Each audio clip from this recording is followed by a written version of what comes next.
Okay, the Mountaineers are in the house here at Ironman. You're an Ironman champ 10 years ago? Yeah. 15, whatever it was? How many years? 10? 10, yeah. 11? I don't know. 2015. No,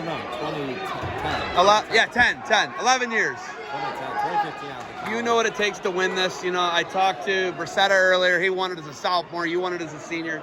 You look at this tournament. It was a tough tournament, Yeah. right? Yeah. It's real hard to win. You're runner-up once too, right? Junior year, yeah, it's a bit longer. And then one year, I think you got beat by like Sam White and like Jimmy, somebody else. David Taylor first round. David Taylor? Yeah. Wasn't that a barn burner? Yeah. We need to find video of that. There is no. Did your fireman's carry him? Yeah. Twice. Yeah, there's no video of it. What did it end up? I think he took me down and tilted me to beat me at the end. Did he? Yeah. And then you wrestled him before. You wrestled David Taylor multiple times. Yeah, I've wrestled a bunch.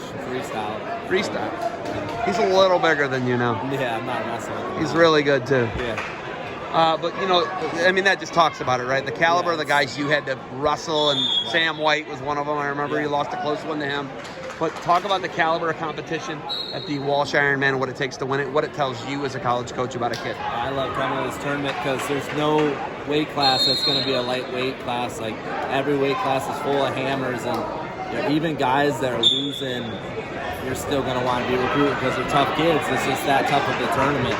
You know, there's kids that, you know, come here and win 1 or 2 matches but don't place, but they're still college caliber kids. That just shows how tough this tournament is. Do you come with a list of guys, or do you come with a list of weights? Or do you just come in as the mind open?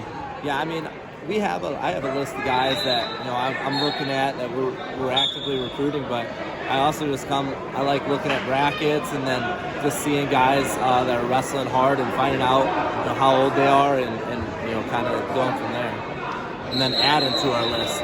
Okay, so I was talking to Andy Rovat the other night on my podcast about coaching youth kids. You don't have any kids yet, but you know, my brother, your dad, took you to all the youth stuff. You guys went everywhere, right? What advice would you give me for my kid's first Sunday? I think it's a duel. I don't know what it is. We're going to pair them up. What do I got to do on Sunday to be not a psycho dad? Tell me. I mean, I think just go and enjoy it. Enjoy watching them. Just let them go out there and roll around. Honestly, it's like, you know, just let them go out there, and if they want to play patty cake in the middle of the mat, let them do that. And, you know, just kind of not forcing them into wanting. You know, it was funny at the beginning of this tournament. I was sitting up in the stands with Hunter Stieber, and we were just going over our childhood growing up. And I remember the first time I went to the Ohio Dog Garage at Cam Desari's house. I walk in, and I didn't know what I was doing. I walk in, and it's just kids crying, kids puking. It was wild. That was my first experience of like high level hard wrestling, and we were youth level.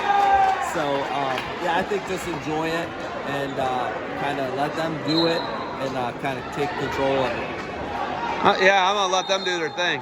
Yeah. Your dad told me he won't be there, even though my kid's named after him. Your dad won't be there because he has paid his dues in youth wrestling. I just want you to know that. Yeah. Well, and the funny thing, Coach Bentley, he has a little kid that's starting it out, Luke, and he went to a practice, and Luke was wrestling a kid that was a little bigger than him and kind of getting beat up, and John Mark said, like, hey, man, you can't give up your wrist or something like that. And Luke, like, melts down, Dad, quit yelling at me, stuff like that. And after that, John Mark's like, oh, you know, I just take him and drop him off and let him do his thing. Well, and make recruiting calls. Yeah, I mean, honestly, that's kind of the best situation until they get to the age where they're really passionate about it, and then you can kind of start, you know, showing them stuff.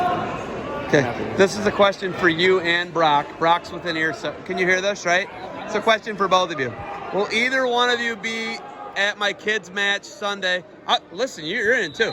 Will any of you three be at my kids' match Sunday recruiting any kids? They're 4 and 5. Will any of you be there to recruit?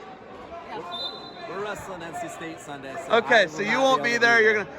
But would you guys? No one's gonna outwork us at Clarence. Okay. So you'll be there. Clarence will be there. Well, does it matter? I guess is the point. I'll give him a call. I'll FaceTime him. Does it matter? Does it matter? How parents act? Does it matter that much? No, honestly, it does youth wrestling matter that much? for me to have a heart attack and die in the gym. If I love if you ever kind of like sat there and looked in. I do a lot of like online looking into like how Russian and all these foreign train their kids, and like it's almost like a belt system, like a karate belt system over there. Like they have to show that they can do this type of skill before they're even allowed to start competing. I think that's really cool, and I think that's something that we could, instead of just throwing our kids into as many tournaments as they possibly can go to and wearing the wheels off them, kind of like having them prove themselves first and make them hungry. You like that? I love it. It's just, winning's not what it's about there. It's about having fun and letting the kids learn to love the sport. If you aren't having fun with the sport and you don't enjoy it, you can never outwork the guy that does. And it's just as simple as that. So you guys aren't going to be there Sunday to recruit in the 4, 5, 6, 7 year? No? Honestly, on a serious note, I will not. Okay, good. Surprisingly. Good. I wanted to make sure it didn't matter that 12 much. years from now. 12 years from now. Okay. Hey, thanks for the time. All right. Yeah. No Go problem. Mountaineers. Yep.